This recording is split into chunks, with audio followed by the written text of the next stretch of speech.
C'est un plaisir de vous avoir avec nous dans cette nouvelle édition du Getting sur Tout TV Africa. Madame, Monsieur, bonjour et bienvenue.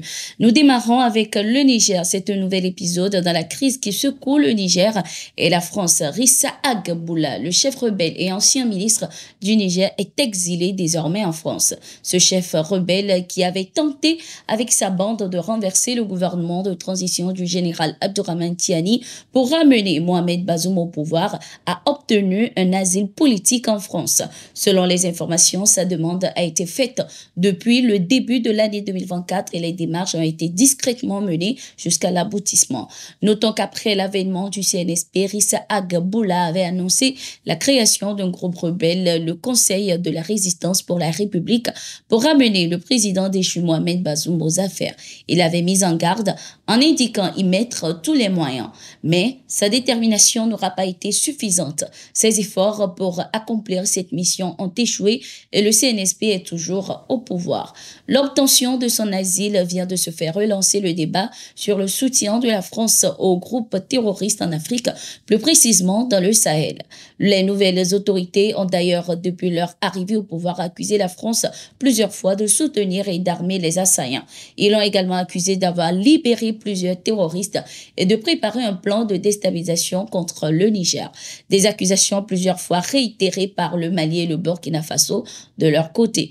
Notons que Rissa Agboula était l'un des chefs des rébellions Touareg de 1991 et 2007. Il a rejoint la sphère politique en 2011 après l'élection de Mahamadou Issoufou.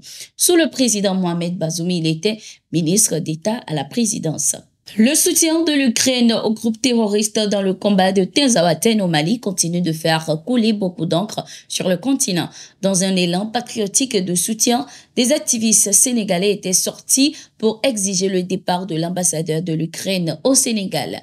Avec des drapeaux du Mali en main, ils avaient manifesté devant l'ambassade de l'Ukraine au Sénégal en accusant le personnel de terroriste.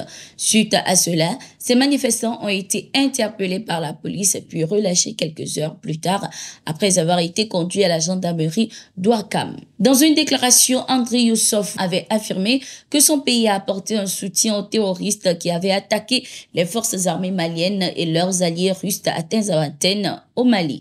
Des déclarations confirmées par l'ambassadeur de l'Ukraine au Sénégal à travers la publication d'une vidéo. Le diplomate ukrainien avait été interpellé par le ministre des Affaires étrangères du Sénégal pour remontrance. Pour raffermir les liens, le premier ministre sénégalais Ousmane Sonko avait effectué une visite au Mali. Il s'agissait également de réaffirmer son soutien au gouvernement malien et rassurer. Personne ne passera par le Sénégal pour déstabiliser le Mali, avait-il indiqué lors de cette visite.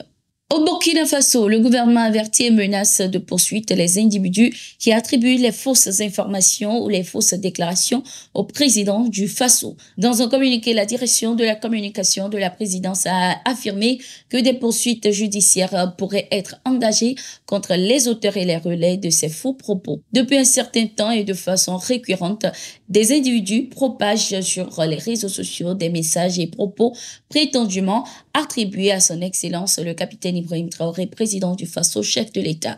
Regrettant de telles pratiques tendancieuses et malveillantes, la direction de la communication de la présidence du Faso tient à souligner que ces allégations mensongères ne peuvent et ne sauraient être attribuées au chef de l'État qui dispose de canaux officiels pour communiquer avec ses compatriotes et l'ensemble des amis et partenaires du Burkina Faso. En tout état de cause, l'institution se réserve le droit d'engager des poursuites judiciaires contre les auteurs de tels messages ainsi que leurs relais, pouvait-on lire dans le communiqué.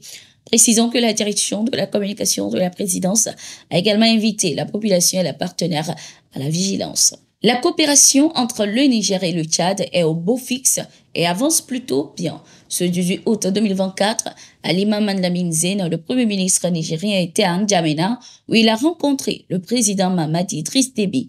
Le premier ministre nigérien était accompagné d'une délégation pour transmettre un message de leur président, le général Abdourahmane Tiani, à son homologue tchadien. Les échanges ont également tourné autour de la coopération bilatérale. Les questions sous-régionales ont été également abordées. Nous avons toujours trouvé une ouverture d'esprit, une disponibilité, un engagement fort à apporter au Niger le soutien qu'il faut. Le général Tiani insiste également pour exprimer le même état d'esprit. C'est en cela que nous avons fait ce déplacement pour également maintenir ce cap de cette excellente coopération, a précisé Ali Lamine Zine. Le projet de pipeline entre les deux pays a été l'un des sujets majeurs de cette rencontre. Le Niger veut recourir au pipeline du Tchad pour exporter son pétrole. Les actions sont déjà en train d'être mises en place des deux côtés pour exécuter avec succès ce projet.